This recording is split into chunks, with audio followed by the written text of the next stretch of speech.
Carolyn Stevens. Before answering this "why on earth would I want to disclose how I'm feeling" question, let me quickly do an important bit of framing. Most leaders are quite nervous about airing their emotions. In fact, about 75% of the leaders I've coached have indicated that they're apprehensive about disclosing how they feel.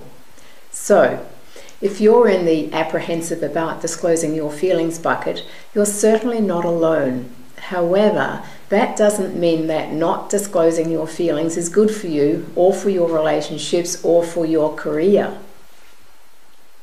It only means that you're in the majority, that is, the majority who haven't yet discovered that there are so many benefits to putting your relevant feelings on the table when, firstly, the other person is someone you want to influence. Secondly, it's more than a small incidental emotion, and the feeling is relevant to the situation being confronted.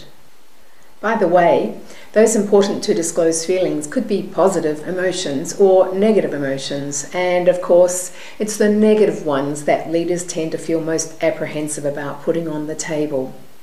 Let's look at an example. Think about one of your recent, more difficult interactions with a team member, peer, or boss.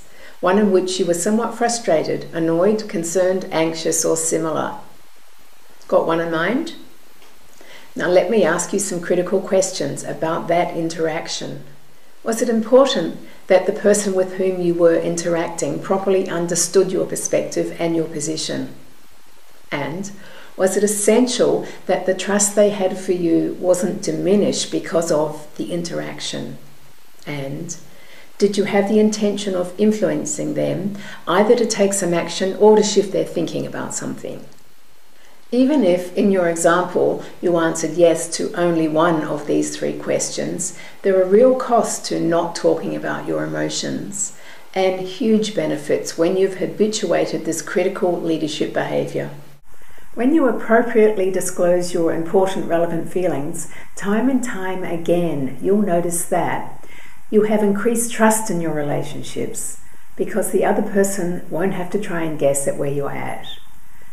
More issues will get resolved, before they've escalated, that is, and feelings usually escalate when we attempt to ignore them. Your mental and physical health will improve. Your stress levels will reduce. You'll be freer to deal with what needs to be dealt with. You'll be happier. Your messages will be more clearly understood. You'll be preventing misunderstandings when you're clearly expressing all of the message, that is, your thoughts and your feelings. The other person will be better positioned to respond appropriately when they receive a fuller message from you. You'll be far more influential with others when they receive a more complete communication from you and when they experience the above benefits too. You'll be a more inspirational leader, one with more impact. People aren't just task-focused machines, are they? Everyone has emotions, not just you and me, and expressing these feelings is a part of being an authentic human being, one that is understood and trusted by others. You'll experience fewer cold or aggressive situations that so often result from unexpressed negative feelings. Your emotions won't leak out. We don't actually conceal our emotions for very long. Have you heard the saying, sooner or later you'll act out what you really think? Your interpersonal effectiveness will increase as your relevant feelings are expressed and discussed, and therefore become more controllable. Your relationships will be closer and more fulfilling. Unexpressed feelings get in the way of closeness and intimacy. How do you habituate being an authentic leader who easily discloses your relevant feelings? Well, my recommendation is that you firstly notice how you feel. Develop the habit of noticing what's going on emotionally for you. Regularly ask yourself how you feel. Get some clues from your body. Take notice of what your body is telling you about how you feel. For example, is there a knot in your stomach? Do you have stressed shoulders, or do you have a headache? When an unsettling, less positive feeling arises, ask yourself what triggered it. Learn to be really aware of what triggers what, like track back and have a look at it. Once you've developed your awareness of your emotional state, it's time to appropriately express how you feel.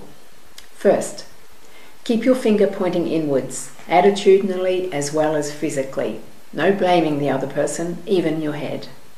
Secondly, express your feelings directly, like say, I'm feeling, or I am whatever.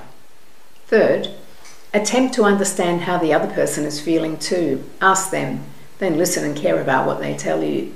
And fourth, if the feeling you expressed was a negative emotion, go on to discuss what a mutually satisfying solution might look like. I know that you'll enjoy the benefits of being more disclosing. I promise it will be worth it. Please continue to give me a yell when you'd like support with this or another leadership practice or behaviour. All the best until next time.